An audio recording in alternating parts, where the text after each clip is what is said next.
They buried this knowledge in libraries with no names, locked it behind rituals you were never meant to witness, and erased it from every public record. But they forgot one thing. Secrets rot in silence, and now they're bleeding through. The cracks begin descent. You're not here by accident. You were led, pulled, called by something older than history, darker than memory, because somewhere deep inside, you felt it. The lie that the world you live in is a carefully arranged theater, designed to keep you obedient, distracted, and asleep. And tonight, we're going to tear the curtain down. They will tell you it's fiction, myth, a dream woven by lunatics and fringe theorists. But what you're about to hear was documented, carved into stone, whispered through bloodlines of men who disappeared, or were disappeared. Our journey begins in the quiet places, in monasteries, where monks were silenced for transcribing truths too ancient to belong to their time, in dungeons where the Inquisition tortured men for speaking words older than the Bible, in tunnels beneath the Vatican, where scrolls exist that could split the church in two. You think this is about religion, power, money?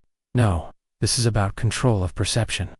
Because if they can shape what you believe is real, they own you, every thought, every emotion, every decision. And once you awaken, you'll see it everywhere. The way your calendar is structured around blood rights, not logic. The way public schooling erases rebellion from history.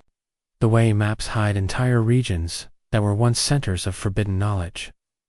Why do you think so many empires have disappeared without a trace? Why do certain civilizations get rediscovered every 200 years, only to be hidden again?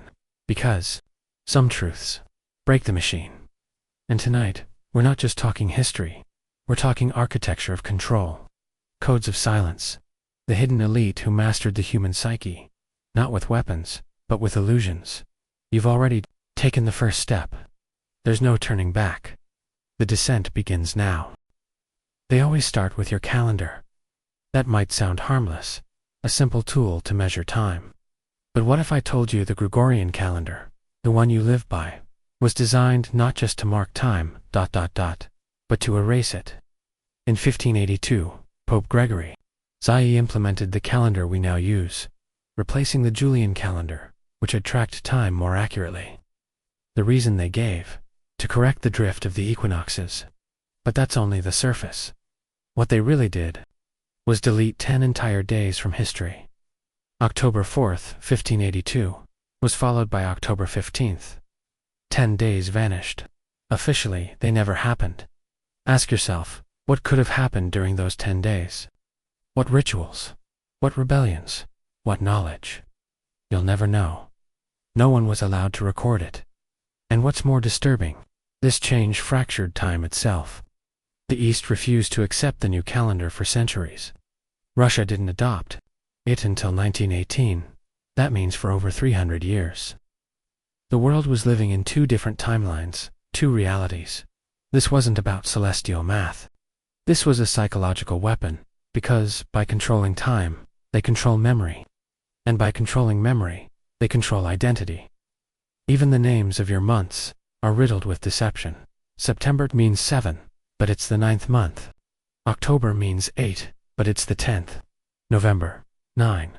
December, 10. This was no mistake. It's the residue of an older system, one based on a different cosmology. A system that honored the equinoxes, the solstices, and the human body as a mirror of the cosmos. The calendar used to be sacred, aligned with celestial forces that kept human beings in tune with nature. But they couldn't allow that. A society aligned with the stars is harder to manipulate, so they replaced it. Now your holidays are built on marketing, not meaning. Your workweek is a loop. Your new year starts in the dead of winter, when all ancient traditions marked the spring as the true rebirth. You are out of rhythm, by design, and the worst part, you're not just living in their time. You're dreaming in it. Your biology, your emotions, your productivity, all of it dances to a drumbeat written by men you'll never meet. Now ask yourself this: if they could rewrite time, what else did they rewrite? We're only just beginning. You were taught to see history as a straight line, kings and wars, dates and flags, a progression of civilization. But what if it's not a line, What if it's a spiral, repeating, looping, a ritual more than a record? Let me show you. Buried in the ruins of ancient Mesopotamia, the place they call the cradle of civilization, are tablets older than the Bible, older than the pyramids.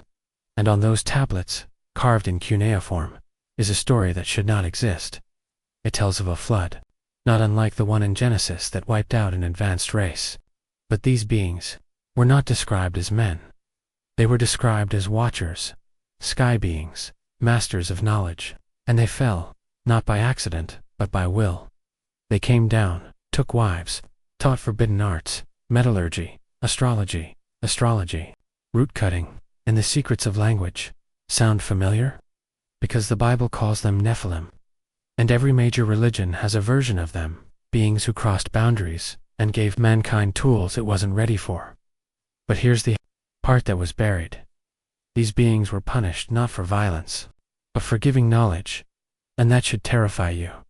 Because the real sin was awakening mankind. Over and over again. History punishes those who revealed too much. Prometheus gave fire to man, and was chained to a rock for eternity. Lucifer brought light, and was cast into darkness. The serpent in Eden gave Eve the fruit of knowledge, and paradise was lost. Do you see the pattern? They don't want you to rise. They want you tame. So every civilization that reached afar, the Indus Valley, the Olmecs Tartaria, even the Library of Alexandria was silenced, not by time, but by design. We are taught to believe they collapsed from within famine, war, natural disaster. But dig deeper, and you'll always find the same fingerprints. Deliberate fires, strategic invasions, erased languages, rewritten scripts. Because there is an ancient order, one that survives by destroying what came before. They call it progress. But it's something else entirely. It's pruning. Trimming back the branches of human potential, so the tree never grows too tall. You were not meant to remember, but you're remembering now. Keep going. The spiral tightens. Have you ever wondered why your education felt hollow? Why, after years of schooling, you learned more about obeying bells and memorizing answers than about yourself, your power, your instincts, your sovereignty? It wasn't accidental. It was modeled, engineered. And it started with a man named Johann Fichte in 1810. Prussia had just lost a brutal war to Napoleon. Their solution, not stronger weapons, but a new kind of citizen, one who obeyed, one who didn't question, one who would march when told. So they designed the Prussian school system, a factory model for the mind.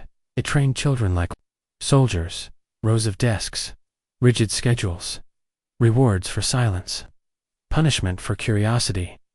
It wasn't built to create thinkers. It was built to create followers. And America adopted it wholesale. Horace Mann, the so-called father of American education, brought the model to Massachusetts in the 1840s. Why? Because industrialists needed workers who were literate enough to run machines, but docile enough to never ask who owned them. It worked. You were taught that success means compliance, that intelligence is repetition, that creativity is chaos, and that questioning the system is rebellion, not survival. But here's the truth. They buried under diplomas and debt. Real education isn't information, it's transformation. And the ancient world knew this. The mystery schools of Egypt, the Orphic rites of Greece, the Taoist monasteries of China. They trained initiates to master the self, the breath, the mind, the body. They taught alchemy, astronomy, sacred geometry, dream work. Not for entertainment, but for evolution, because they believed, and rightly so, that a man who knows himself cannot be controlled. So those systems had to be dismantled, burned, mocked, replaced with tests and textbooks. Even now, your curiosity is called conspiracy. Your intuition is called mental illness. Your rebellion is labeled danger, but you feel it, don't you? That empty hunger they never fed, that primal knowing that there's more to you than this loop of work, debt, and numbness. And that's why you're here. Not to be taught, but to remember. Because the world they built was designed to break you before you ever realized what you were. But now, the cracks are showing. And once light enters, it doesn't leave. There's a reason your symbols are hollow. Why the cross, the eye, the pyramid, the serpent, all of them feel inverted, as if they once meant something pure. And now they bleed poison. It's not imagination. It's deliberate inversion, see? Symbols are not just drawings.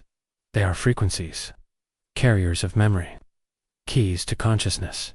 The ancients didn't use them as decoration. They used them to embed information across time. When you look at a true symbol, something ancient stirs. Not in your logic, but in your biology. The spiral, the labyrinth, the tree of life, the Ouroboros. These were sacred maps of human potential. But power has always known one thing: to corrupt a people. You don't need to destroy their gods, you only need to distort their meaning. Take the pentagram in Pythagorean Greece. It symbolized the perfection of the human being. 5 limbs, 5 senses, 5 elements. It was a celebration of harmony between matter and spirit. But what is it now? A satanic emblem. A sigil of fear. Why? Because when you fear a symbol that once empowered you, you fear yourself. Or take the serpent in ancient Egypt. The cobra represented divine awakening, the kundalini force, rising up the spine. In Mesoamerican cultures, Quetzalcoatl, the feathered serpent, was the bringer of wisdom. But in modern myth, the serpent is evil, deceitful, cursed, because they don't want you to rise. Even the eye, once the eye of Horus, symbol of inner sight, healing, and protection, is now branded as the Illuminati mark. Coincidence? No. They took the sacred and made it sinister. So now, when you see these shapes, your body contracts. You close your mind. You reject your own ancient memory. This is psychological warfare. But it didn't start recently. It began the moment humanity became programmable, when writing was taken from the shamans and given to scribes, when stories were rewritten by empires, when rituals became religions.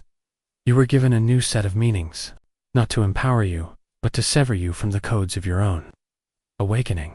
But look closer. The symbols haven't changed, only the stories around them. And if you can see past the lie, if you can look at the serpent, the eye, the star, and feel power instead of fear, then the spell breaks, and you begin to remember what they tried so hard to make you forget. Let's talk about buildings. Not the kind you pass by on your way to work. The kind you were meant to pass without looking up. Because when you do look up, something inside you stirs. A confusion, a discomfort, a question you were never supposed to ask. Why do so many of our most sacred places feel dead? Cold cathedrals, monolithic government halls, towering banks that echo like tombs. They weren't made to inspire. They were made to dominate. This is not architecture. This is energy control. Ancient civilizations built with purpose. Pyramids in Egypt, Mesoamerica, and China aligned with stars. Temples in India and Greece aligned with solstices and planetary harmonics. Even stone circles like Stonehenge, vibrational gateways. They understood that structure shapes consciousness. A dome amplifies sound. A triangle focuses energy. A spiral unlocks movement, not just physically, but energetically. But what did we replace it with? Gray boxes, flat lines, brutalist slabs of concrete and steel. Architecture of confinement. Hospitals that make you sicker. Schools that numb your senses. Offices that drain your will. You think it's accidental. No. These structures are weapons. Look at Washington, D.C., laid out in a perfect Masonic grid. Obelisks, compass points, sacred geometry hidden in plain sight. Not for beauty, for ritual. Look at the Vatican, a keyhole from above. A solar mandala designed to capture worship energy. Not for God. For control. Even your cities are grids now. Concrete veins, pulsing traffic instead of life force. Because grids aren't for humans. They're for machines. Now here's what they never told you. Every building has a frequency. Every angle has a resonance. And when you live, work, pray, and die inside frequencies designed to suppress you, you become your cage. Your ancestors didn't just build for shelter. They built for awakening. But modern architecture, modern design, was hijacked during the industrial age by elites who understood a terrifying truth. You don't need chains when walls can do the job. And the most dangerous prison, the one you don't know you're in. Look around. Your very environment was designed to keep you low, distracted, and disconnected from the Earth's natural rhythms, and from yourself. But what happens when you stop walking past these buildings and start seeing them? The structure unravels. The spell begins to lift, and the descent continues. You were taught to fear the devil with horns, to resist some red-skinned beast in the shadows. But what if evil wears a lab coat? What if it signs documents, files patents, gives TED Talks? Because the real dark magic isn't in cemeteries or SEANCES. It's in systems. Systems that smile as they slowly dismantle your will. Let's begin with a word you've heard your whole life: health. The modern medical system is not designed to heal you. It's designed to maintain you, just enough to function, just enough to pay, just enough to stay in the loop, but not enough to question. In the early 1900s, John D. Rockefeller, yes, the oil tycoon, funded the creation of modern pharmaceutical medicine. Why? Because his oil empire had discovered something. Synthetic drugs could be made from petroleum byproducts. So Rockefeller launched a campaign to demonize natural medicine. Herbalists, shamans, homeopaths were branded as quacks. Sound familiar? His empire funded the Flexner Report of 1910, which led to the standardization of medical schools, turning one's holistic healing into chemical dependency. From that moment on, your health was no longer in the hands of healers. It belonged to industry. Hospitals became profit centers. Doctors became sales reps. You became a customer for life. But it goes deeper. Because this isn't just about pills. It's about belief. You were trained to believe that only an outside authority can fix what's wrong inside you. That pain is random. That disease is your fault. But ancient medicine knew the truth. That your body is a map. That symptoms are signals. That the root is always emotional, energetic, spiritual. And the systems they destroyed. Ayurvedic medicine, Chinese medicine, indigenous medicine, understood this. They treated humans, not parts. They asked what you felt, not just what you bled. But now your cure is patented. Your pain is data. Your death is a spreadsheet. And through it all, you were never told the one thing that matters most. Your body knows how to heal. But they couldn't allow that, because a man who trusts his body, his instincts, his truth, is not a customer. He's a threat. And so the war on the body became a war on the soul. And it's a war you're starting to win. They say language is power. But what they don't tell you is that language can also be a cage. You were born into a spell, one so vast, so subtle, it shaped the very way you think. Not just what you say, but how you understand reality. Let me explain. Every word you speak carries a vibration, a rhythm, a frequency.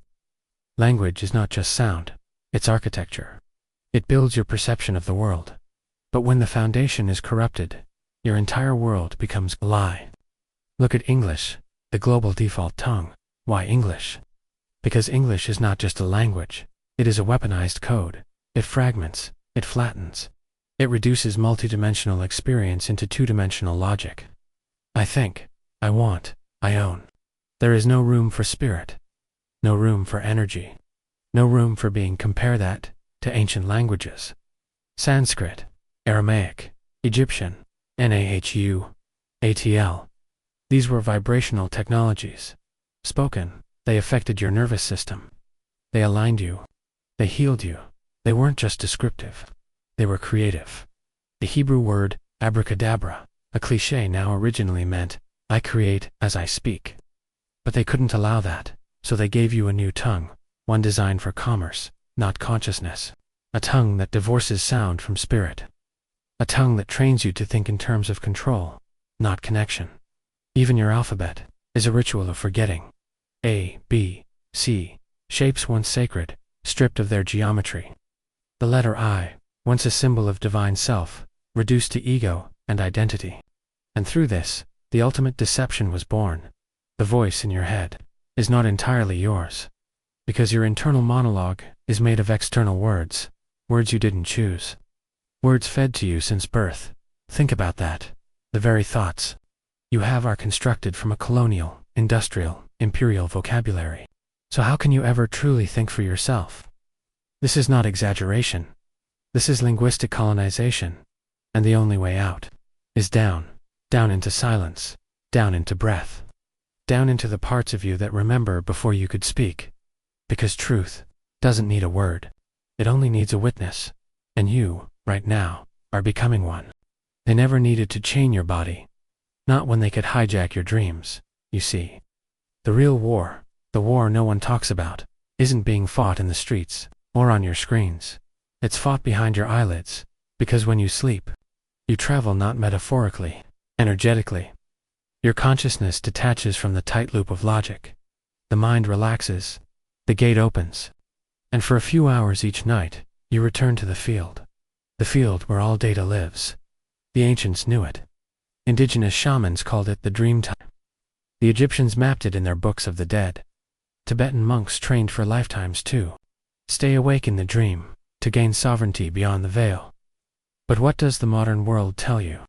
That dreams are just your brain processing stress. That they're meaningless nonsense. Static, that's the first spell. Because if you don't believe your dreams matter, you won't notice when they're being infiltrated. Yes, infiltrated by media, by frequencies, by chemicals in your food and air that suppress REM cycles, by programs you unconsciously download through screens, symbols, rhythms, patterns, all shaping the geometry of your dream world. You ever wake up feeling like you've been somewhere? You have, but the memory slips away before you can grab it. That's by design. They've spent decades studying dream manipulation under programs like MK, Ultra, Monarch, Project Stargate. They didn't stop, they just changed the name, because if they can own your dreams. They don't need to program you when you're awake. They just write your story while you sleep.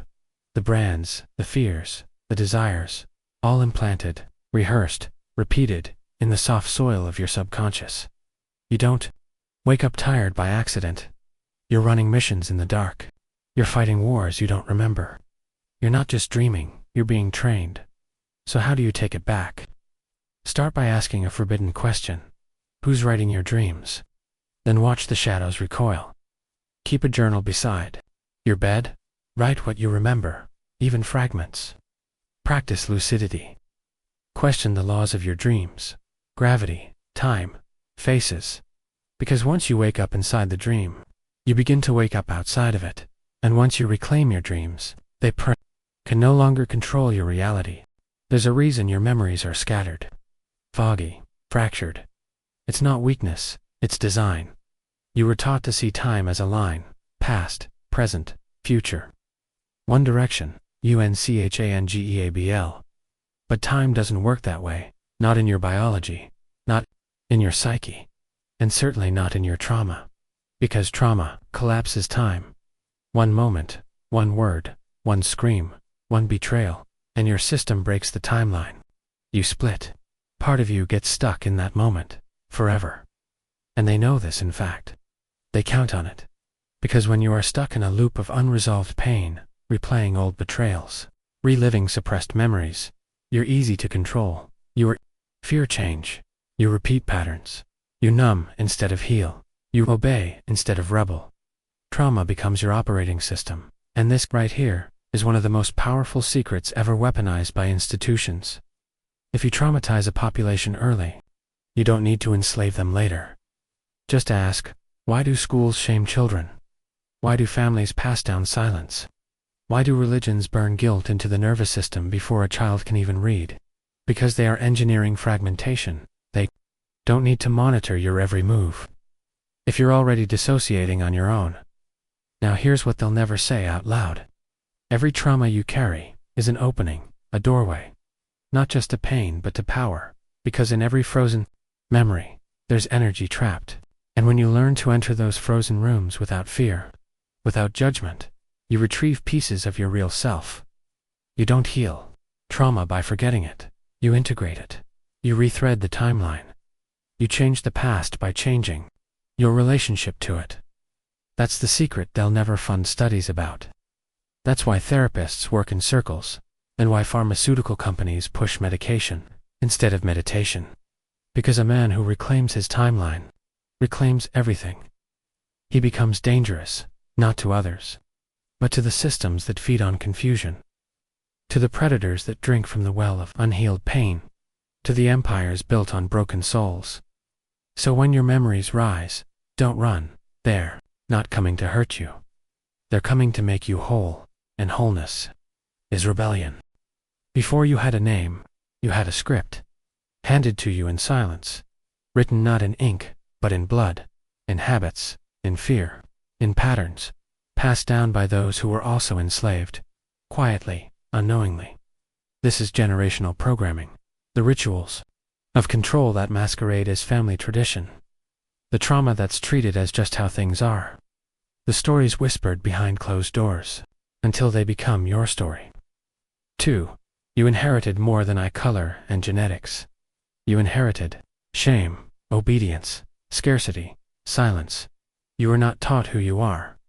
You were trained in who to be: the perfect son, the quiet daughter, the strong man, the selfless mother roles, masks, echoes of people who never got to become themselves.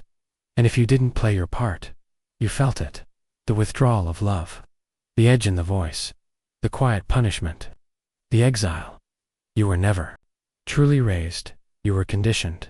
And the ones who did it, your parents, your elders, they weren't evil, they were broken, because no one ever taught them how to break the chain. They were too busy surviving, too busy hiding, too busy trying to be good in a system that feeds on guilt. But here's the truth that was buried beneath generations of silence. You are the interruption. You are the one who wasn't supposed to wake up, but did. You're not here to repeat the lineage. You're here to liberate it. And that liberation won't come through blame. It comes through awareness. You start noticing the patterns, the same arguments, the same fears, the same collapses. And you choose differently, not out of anger. Out of clarity you speak when your ancestors were silenced. You rest when your bloodline was worked to death. You forgive where others cursed. You remember what they were forced to forget. This work is not soft. It's not poetic. It's war, spiritual war, because every time you break a pattern, something ancient dies, and something true is born. And the system, it hates that. Because a man who reclaims his family's buried power rewrites reality itself. You're not here to obey the ghosts. You're here to free them. Have you ever noticed how hard it is to find silence? I mean real silence. Not just the absence of talking, the absence of all programming. No phones, no buzz, no hum of machines. No music engineered to make you feel okay. Just nothing. Try it. Sit still, in the dark, for even 5 minutes, and you'll feel it. The discomfort, the rising pressure, the noise inside you that's been waiting for a moment of quiet to scream. And that's exactly why they filled your life with constant distraction. Because silence is dangerous. In silence, you hear the thoughts that weren't fed to you.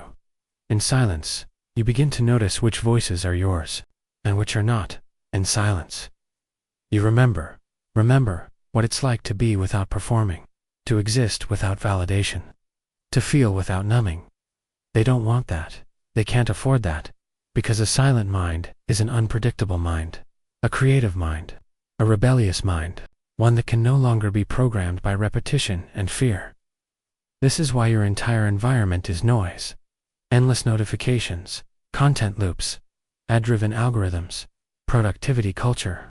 Even your rest is hijacked podcasts, background music, white noise, chemical sleep.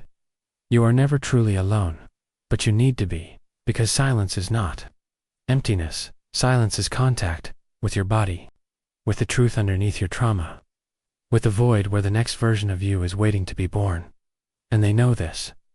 Why do you think every sacred tradition begins with stillness? Why do monks take vows of silence? Why do ancient initiates enter caves before vision quests? Because in the dark, in the quiet, you meet yourself, not the persona, not the projection, not the trained puppet, but the one underneath it all. the one who's been watching, waiting. You want power? Start here. Not in ambition. Not in more doing. Start with what you've avoided most. Nothing. Because in that nothing is everything they tried to keep from you. And once you touch it, just once, you'll never let the noise own you again. If you've made it this far, something in you is already shifting. The way you see, the way you breathe, the way your skin feels when another lie breaks open. This is not entertainment. This is not content.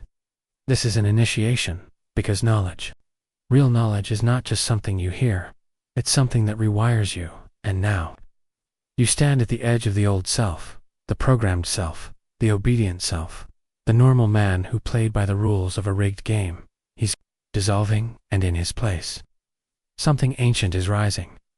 Something that can't be marketed, can't be domesticated, can't be controlled. And that's exactly why the system will now fight harder to keep you asleep. You'll feel it. Sudden fatigue, doubt, distraction. Voices telling you, this is just a video, just a vibe. You're overthinking. No, you're waking up, and waking up is violent. It tears, it burns, it pulls you out of the simulation, gasping, choking on air that's finally real. So now I ask you, not as a viewer, but as a brother, do you choose to remember who you were before they trained you to forget? Then speak this phrase out loud, or in the comments, twice. To mark the moment, let the algorithm see you. Let the old system feel you. I return to what was stolen. Again, I return to what was stolen. This is not a metaphor. This is symbolic warfare. Because when you speak those words, you're not just commenting, you're coding. You're embedding a rupture in the machine, a fracture in the illusion, a crack in the mirror they've held in front of your eyes since birth. And every man who joins you, every echo of that phrase that multiplies below, becomes a beacon, a signal flare for the others still trapped in silence. Because this isn't just about you. This is a chain reaction. One mind at a time. One break in the programming at a time. So breathe. Feel your chest rise. And know this, the man who spoke those words is not the same man who pressed play. He's already gone. And what's coming next is something the architects of this world have feared for centuries. They never taught you what to do with your rage, or your lust, or your hunger for more than this slow, obedient life. They didn't teach you how to use it, only how to fear it. Because if you ever understood what that force really was, you'd stop begging for scraps. You'd stop apologizing for your own fire.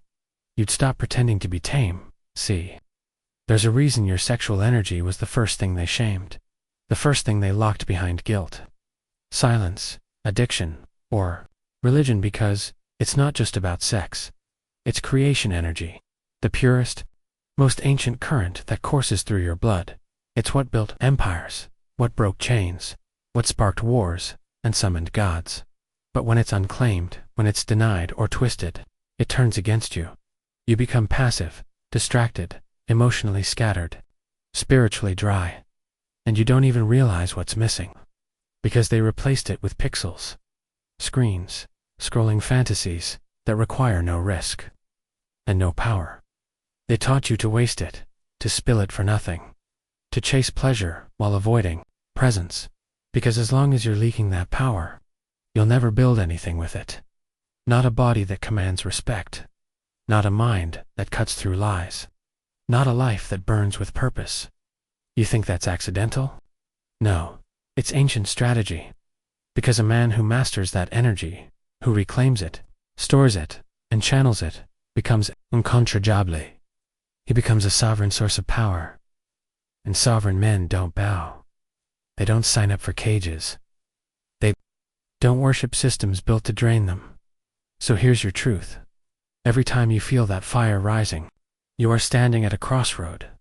You can either numb it, or use it. You can either scroll, or forge. And when you choose the latter, you are stepping into a legacy of men who weren't afraid to burn. So next time it rises, don't escape, embody it.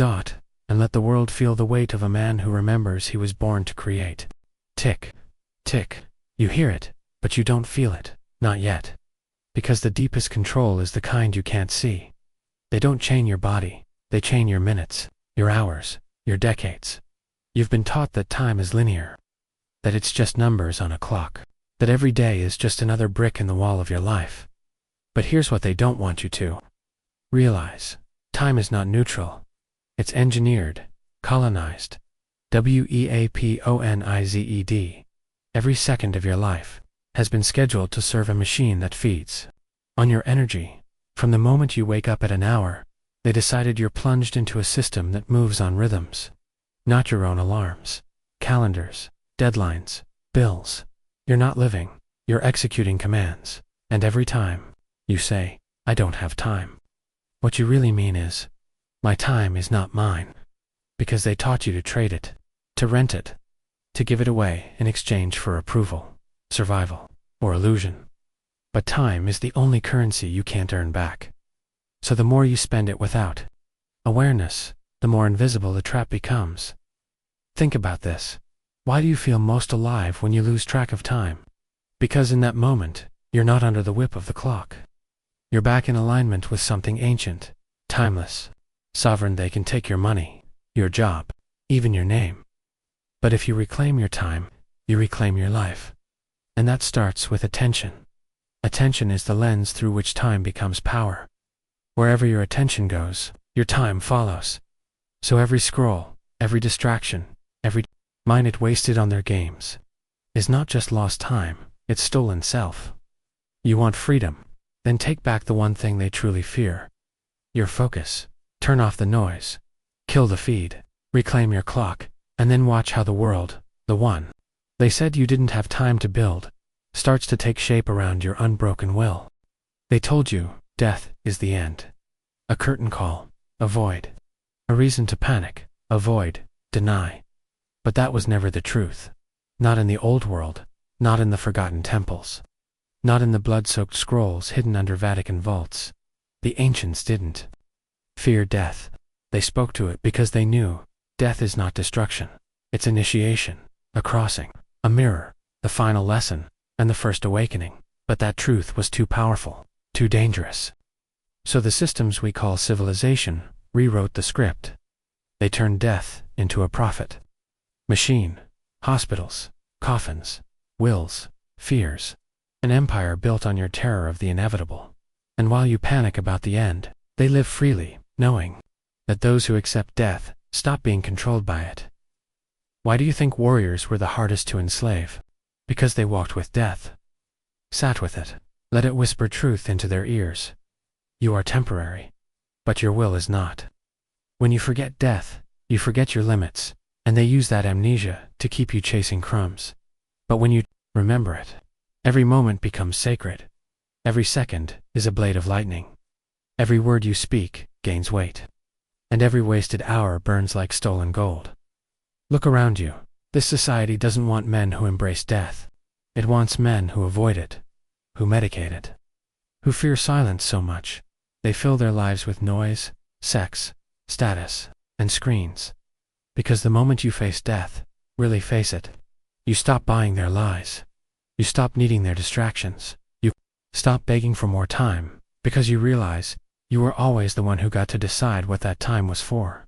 And in that moment, you become untouchable. So tonight, turn the lights off, breathe slowly, and ask the only question that truly matters. If I died tonight, would I have lived as me? Or just as another cog in their machine? They told you religion would save you, but they never told you what it would cost you. Not just your money, not just your obedience, but your direct connection to the divine. In the beginning, there were no priests, no pulpits, no cathedrals, or confessionals. There was only you. And the voice inside you, that quiet inner flame, the ancient whisper that said, you are part of everything. You are the storm and the stillness. But when power saw that kind of freedom, it trembled. Because men who hear God in silence cannot be ruled by sermons. So they intervened. They took the mystery and packaged it. They took your direct line to the infinite and replaced it with middlemen. They built institutions. They wore robes. They crowned themselves interpreters of the divine. And then they sold you salvation, like a product. Heaven became real estate. Hell became a tax. and your guilt. Their currency, you were no longer allowed to touch the sacred without them, to speak to the divine without their approval, to understand the eternal unless it was filtered through their lens. But look closely. Every religion, every empire, every kingdom with a holy symbol at its center is built on the same blueprint. Control the story, control the rituals, control the afterlife, and you control the present. They weaponized morality, made you believe your very thoughts could damn you. So you began to doubt your own mind, your own instincts, your own worth. They made you believe salvation was something to be earned, that you were broken, that you were born wrong, and that they held the fix. But you were never broken. You were only disconnected. By design, because a man who remembers his inner temple doesn't kneel to stone ones. He builds them. He becomes a living altar, a sacred flame, not a follower, but a force. So here's the forbidden truth. The divine is not something you seek. It's something you remember, and when you do, you stop praying like a beggar and start walking like a god. You were taught that ancient temples were for gods, built to worship, to sacrifice, to kneel. But that was a lie. Those structures weren't made for worship. They were made for awakening, because every temple, from the pyramids of Giza to the ziggurats of Mesopotamia to the megaliths of South America, was not just architecture. It was a map, a diagram of the human body, the human mind, the human path to godhood. Let me show you. The Egyptian pyramid wasn't just a tomb.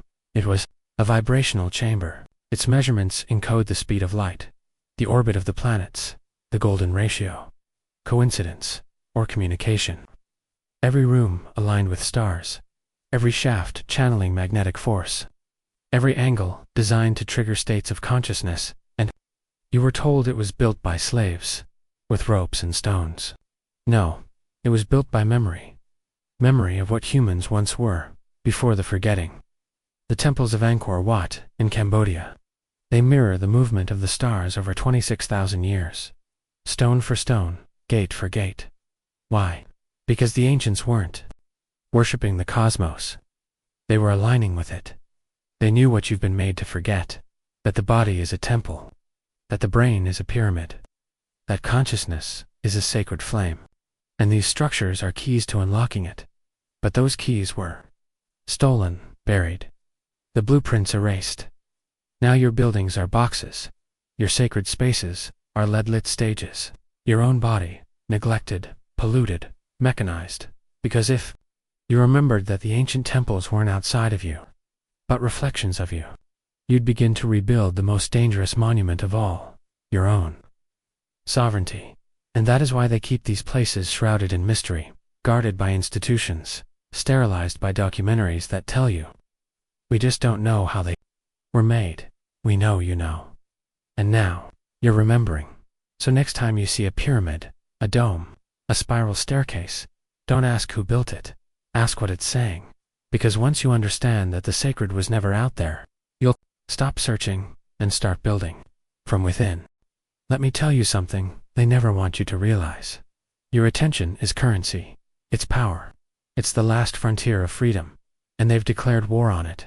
You think scrolling is harmless. You think those ads, alerts, notifications, and endless feeds are just annoyances. They're not. They're weapons. Precision-engineered traps. A full-spectrum assault on your inner silence. Because here's the truth. Whoever controls your attention controls your life. And right now, it's not you. It's them, the corporations, the algorithms, the engineers who sit in windowless rooms, designing the exact shade of red to make you click. Every scroll, a flicker of dopamine, every ping, a spike in cortisol, every distraction, a fracture in your will. You weren't meant to live like this, fragmented, anxious, overstimulated. You were built to focus, to choose, to aim your mind like a laser and pierce through reality. But now, you can't even finish a sentence without reaching for a screen. And that's by design, because when your attention is shattered, you forget how powerful you are. You forget how to sit still, to think deeply, to remember who you were before the noise. This isn't just social media, it's social engineering. a silent war on your sovereignty. They sell you free apps, but you are the product. You are the resource. Your thoughts, your clicks, your time drained, monetized, turned against you, and if you try to reclaim it, to unplug, to breathe, to go inward, you'll feel the withdrawal, because they've made you addicted to your own disempowerment.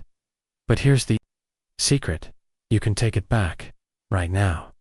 Not by deleting everything, but by remembering that you decide where your attention goes, that your awareness is sacred, that your time is limited, and that every moment you reclaim from the machine is a revolution. The next time you feel the itch to check, pause, breathe, ask who benefits from my distraction, and then choose silence, choose stillness, because the loudest act of rebellion in a world that profits from your noise is to listen only to yourself. You thought your dreams were sacred. You thought they belonged to you. You believed, as we all did, that sleep was the last refuge, the final fortress they couldn't penetrate. You were wrong. Even your dreams have been colonized. Let me explain. There's a term scientists whisper behind closed doors: targeted dream incubation. It sounds like science fiction, but it's not. It's already here. Corporations, advertising agencies, research labs tied to military contracts. They're studying how to slip messages into your subconscious while you sleep, to sell you things, to influence behavior, to rewire desires you didn't consent to. It starts innocently, a gentle tone, a sound cue, a word repeated while you're dozing off. But over time, they shape your neural patterns like clay. And it's not just commerce. Governments are studying this too, because what better way to control a population than by invading their dreams? If you don't believe this, ask yourself, why are sleep patterns being tracked by every major health app? Why is there a rise in lucid dreaming experiments funded by tech billionaires? Why are we normalizing sleep surveillance? It's not about wellness. It's about access. Access to the final piece of you that still feels free. You see, when you're awake they feed you fear. When you're asleep they feed you suggestion. And the line between dreams and memory, it's thinner than you think. You dream a scenario, and weeks later, you act on it without knowing why. You thought it was instinct. It was inception, implanted, seeded, harvested. And here's the chilling part. The more exhausted you are, the more exhausted you are, the easier it is to breach your mind. That's why they keep you tired, sleep deprived, burned out, not just to weaken your body, but to lower the firewall of your subconscious. They've weaponized your fatigue, turned rest into an invasion zone. So what can you do? You guard your dreams. You treat sleep not as escape, but as ritual. You enter it with intention, with sacred boundaries, with awareness that this realm too is under siege. Before bed, you reclaim your mind. You speak affirmations. You unplug. You remind yourself that even in unconsciousness, you are not theirs to program. Because once they control your dreams, they control your waking life. But if you wake up, truly wake up, even your dreams can become weapons of resistance. Let me take you back to 1947. The war was over. The world was reeling. And behind the smiling press photos and rebuilding efforts, a new war had begun. The war for your mind, buried in a dusty archive in Langley, Virginia. There's a set of papers that most people have never seen. Their contents: behavioral modification through induced trauma, subliminal command structures in media, nonlinear persuasion in mass populations, all under the same codename, Project Lucent. Never heard of it? You weren't meant to. Project Lucent was allegedly a continuation of MKUltra, the notorious CIA program that used drugs, torture, hypnosis, and sensory deprivation to break minds and rebuild them in the agency's image. But Lucent was worse. It wasn't about interrogation. It wasn't about extracting secrets. It was about engineering belief. Researchers found that a human being under intense sustained fear could have their entire worldview shattered and replaced. The process was simple. Overwhelm the subject with contradictory stimuli: news, images, sounds. Induce a crisis of identity. Make them question what's real. Inject a solution, a savior, a symbol, a voice of authority. And just like that, They become loyal to whoever gave them the answer. Sound. Familiar. You see it in advertising. You see it in politics. You see it in cults, movements, and even some spiritual practices. Break them, then bind them. Lucent evolved into what insiders call crisis architecture. It's the invisible design behind every fear cycle you're living through today. Global pandemics, economic collapses, moral panics, manufactured division.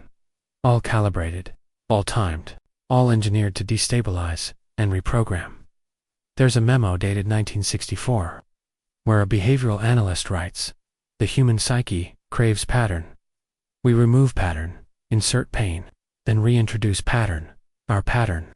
The subject will cling to it like air." You want to know why people are so easily manipulated?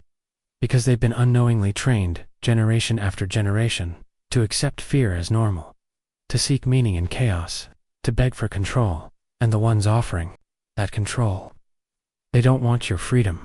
They want your obedience. They've mastered the rhythm of crisis and comfort, and they play it like a symphony, with you as the instrument. The only way out. You stop dancing to their rhythm. You stop reacting on cue. You see the pattern, and then you break it. Because when you recognize the architecture, you can start designing your own freedom. You walk into a room, you feel calm, or tense. You can't explain it. The walls are white, the ceiling high, the lighting soft. You assume it's just design, but it's not. What if I told you that the architecture of your environment is not random? It's engineered to shape your behavior. This is what they call neuroaesthetic control, the science of influencing emotion and thought through color, shape, sound, and space. Let's start with color. Why are fast food chains always red and yellow? Because red increases appetite and urgency. Yellow triggers joy and speed. Combined, they make you hungry and impulsive. Now, take this further. Why are hospitals pale, green, or blue? Because these hues slow heart rate, reduce aggression, and suppress critical thinking. You become passive, obedient, quiet. Colors are not aesthetic choices. They are psychological instructions. But it doesn't stop there. Governments and corporations have long funded studies into how architectural elements affect human psychology. Ceiling height affects freedom of thought. Low ceilings make you feel boxed in, great for focus, but also for compliance. Hallway design in public schools often mimics prison architecture. Long corridors, limited natural light, overhead surveillance. City grids with sharp, repetitive angles create cognitive fatigue, making the brain more susceptible to suggestion. Even shapes carry weight. Curves are comforting. Angles induce tension. You're less likely to protest in a building full of gentle curves and warm lighting than in a cold, sterile concrete square. And that's by design. In 1973, a classified Pentagon report titled "Civic Order Through Environmental Conditioning" outlined how public architecture could be used to reduce dissent. Key suggestions: avoid gathering spaces, prioritize movement over congregation, insert subtle barriers to connection, planters, benches, signs. They called it soft spatial suppression. It works. Ever notice how your thoughts change when you're in nature? That's because nature's geometry, fractals, mirror the patterns of your own mind. It brings coherence, clarity, wholeness. But cities strip that away by surrounding you with chaos disguised as order. They keep you disoriented just enough to stay dependent on their systems. And here's the real twist. You've been trained to desire it: modern minimalism, brutalism, corporate glass towers. You've been told they're progressive, but they're psychologically sterilizing. Every space you enter is a signal. Every structure you walk through is a script. And unless you start noticing the stage you're acting on, you'll keep playing a role you never chose. You walk into a room, you feel calm, or tense. You can't explain it. The walls are white, the ceiling high, the lighting soft. You assume it's just design, but it's not. What if I told you that the architecture of your environment is not random? It's engineered to shape your behavior. This is what they call neuroaesthetic control, the science of influencing emotion and thought through color, shape, sound, and space. Let's start with color. Why are fast food chains always red and yellow? Because red increases appetite and urgency. Yellow triggers joy and speed. Combined, they make you hungry and impulsive. Now take this further. Why are hospitals pale green or blue? Because these hues slow heart rate, reduce aggression, and suppress critical thinking. You become passive, obedient, quiet. Colors are not aesthetic choices. They are psychological instructions. But it doesn't stop there. Governments and corporations have long funded studies into how architectural elements affect human psychology. Ceiling height affects freedom of thought. Low ceilings make you feel boxed in. Great for focus, but also for compliance. Hallway design in public schools often mimics prison architecture. Long corridors, limited natural light, overhead surveillance. City grids with sharp repetitive angles create cognitive fatigue, making the brain more susceptible to suggestion. Even shapes carry weight. Curves are comforting. Angles induce tension. You're less likely to protest in a building full of gentle curves and warm lighting than in a cold, sterile concrete square. And that's by design. In 1973, a classified Pentagon report titled Civic Order Through Environmental Conditioning outlined how public architecture could be used to reduce dissent. Key suggestions: avoid gathering spaces, prioritize movement over congregation, insert subtle barriers to connection planters, benches, signs. They called it soft spatial suppression. It works. Ever notice how your thoughts change when you're in nature? That's because nature's geometry fractals mirror the patterns of your own mind. It brings coherence, clarity, wholeness. But cities strip that away by surrounding you with chaos disguised as order. They keep you disoriented just enough to stay dependent on their systems. And here's the real twist. You've been trained to desire it. Modern minimalism, brutalism, corporate glass towers. You've been told they're progressive, but they're psychologically sterilizing. Every space you enter is a signal. Every structure you walk through is a script. And unless you start noticing the stage you're acting on, you'll keep playing a role you never chose. Close your eyes, listen. What do you hear?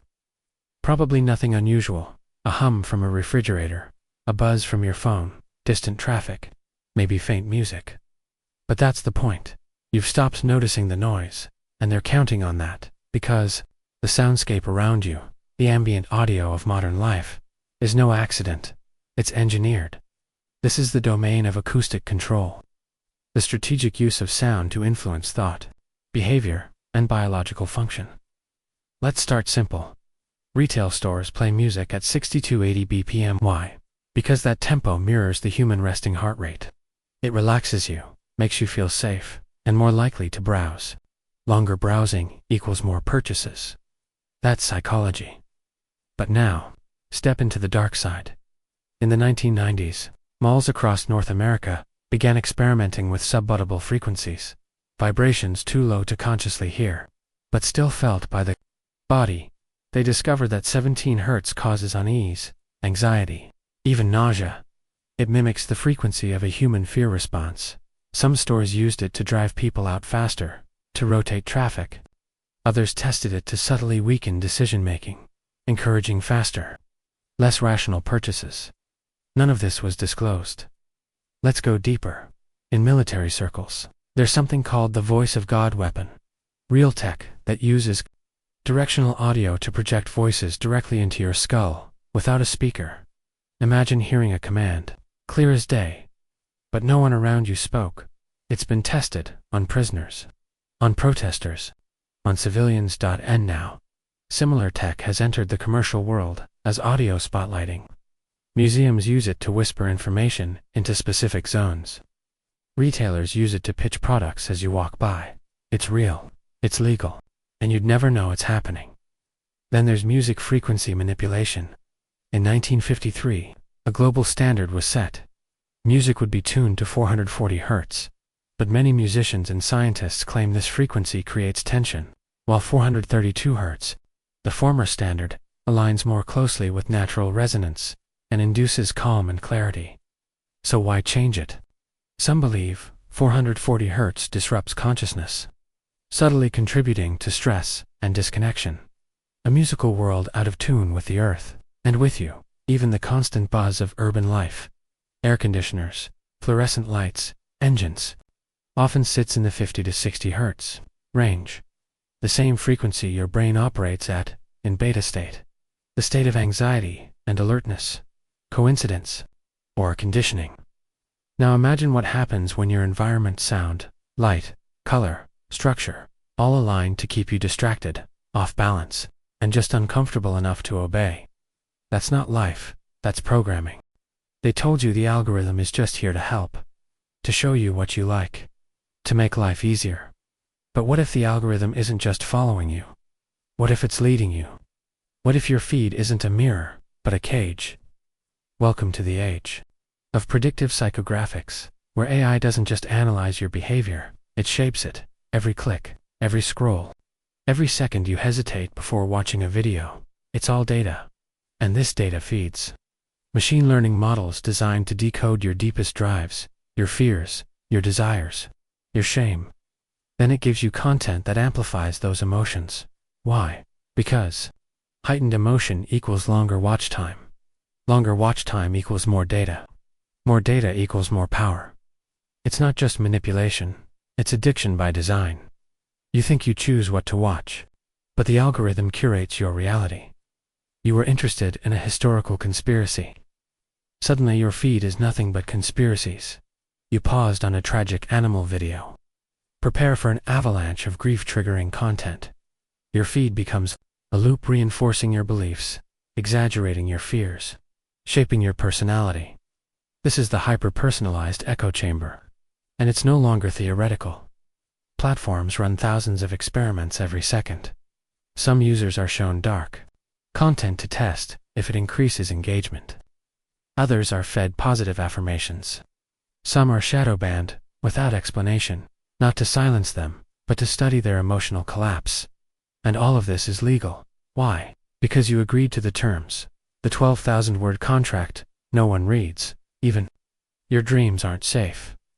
Apps track your sleep cycles, your late-night doom-scrolling patterns, the songs you fall asleep to. With enough data, the algorithm starts shaping your subconscious. Ads appear for things you didn't even say out loud. You wonder if your phone is listening. It isn't. It doesn't need to. It already knows. Your attention is the most precious commodity on Earth, more valuable than oil, gold, or land. And these platforms, these digital kingdoms, are at war for it. They don't want to entertain you. They want to possess you. And the scariest part, you like it. You feed it. You help it grow. Because the algorithm isn't some cold machine. It's a reflection of you. Twisted, amplified, WEAPONIZED.